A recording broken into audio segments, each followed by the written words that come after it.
Bonjour, bonjour à toutes. Comment il est? Toujours avec un grand plaisir que m'y retrouve à Zot à TLA pour parler de cuisine notre pays, La Réunion, et m'y remettre un peu à l'honneur des plats que les gens l'ont oublié, ou sinon ça il fait plus trop souvent. Aujourd'hui, nous va faire toujours avec des gros piments, nous va faire un bon rougail de morue.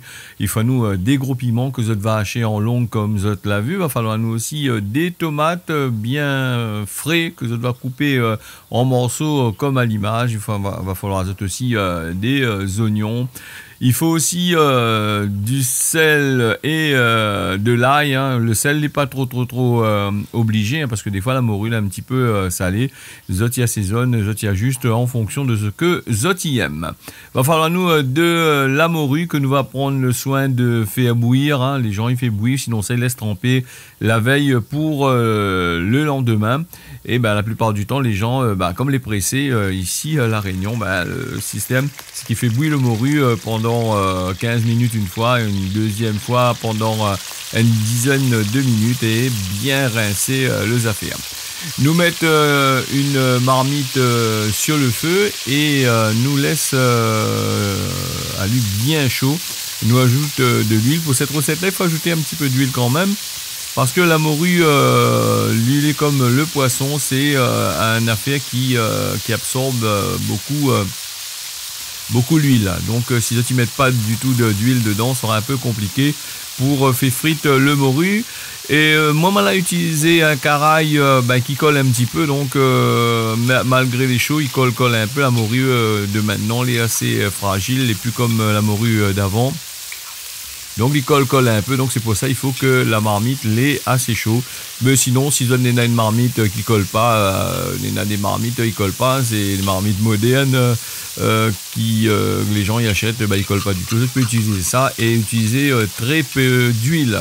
Et comme il répète souvent, l'huile c'est à une cuillère par personne. Hein. Donc si vous avez à 5 personnes, pas la peine de mettre 5 cuillères à l'huile, mais mettre juste le compte d'huile de façon que vous ayez fait carré. Bon voilà, le morue nous va faire frite à lui bien un peu croustillant, pas trop croustillant. Hein. On est un peu yem quand il est croustillant, on est un peu yem pas trop non plus. Donc moi je préfère quand les moitié. Et quand le morue, le film commence à croustiller un peu, bien friter un peu, m'y ajoute les oignons coupés en tranches en dedans. Les oignons que nous va mélanger tout doucement. Il est assez fragile le morue, hein, donc essaye de pas trop craser les oignons et faire en sorte de mélanger un petit peu sur le côté comme ceci voilà. Et puis de venir un petit peu par petit peu tourne à lui en même temps, essayer de racler un peu en dessous la marmite pour décoller justement ce morue là collé dans le fond. On a des gens qui ajoutent du gingembre dans la morue, mais moi m'y ajoute pas. Hein. Comme il écrase là, il y en a des gens qui ajoutent du piment dans le rougail de morue.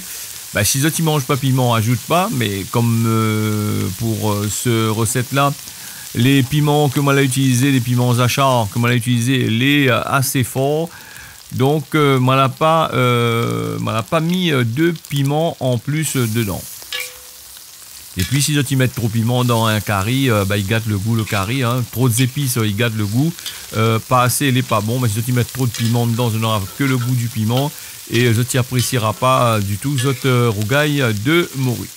Rougail de morue m'avait fait il y a un temps de ça sur nous de l'espace. Hein, m'avait fait ça tel que c'est.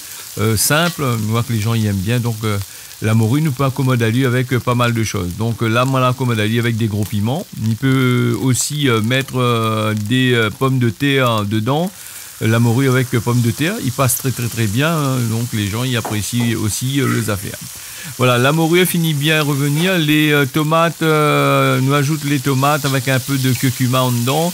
Les oignons, là, pas trop rougi. Il a juste devenu un peu translucide. Il a sué un peu en dedans. Les aussi bons comme ça. Donc, de vous n'y mettre pas de l'eau dans le rougail la morue, ni rougail boucané, tout ça là. Mais moi, on ajoute un petit peu d'eau. Pourquoi ?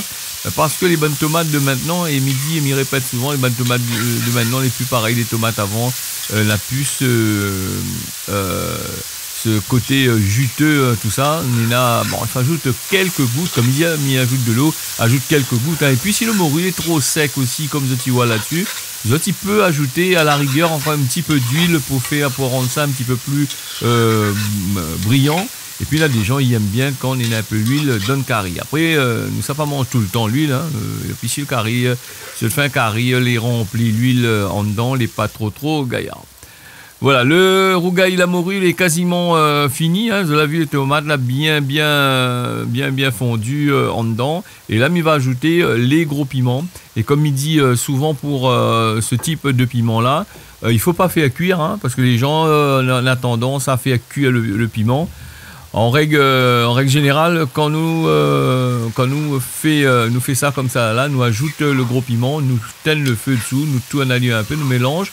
Nous recouvre avec une couverture, avec son couvercle de marmite et nous laisse à lui quelques minutes comme ça, le temps que la vapeur du curry, du rougail, il monte en dedans et il cuit.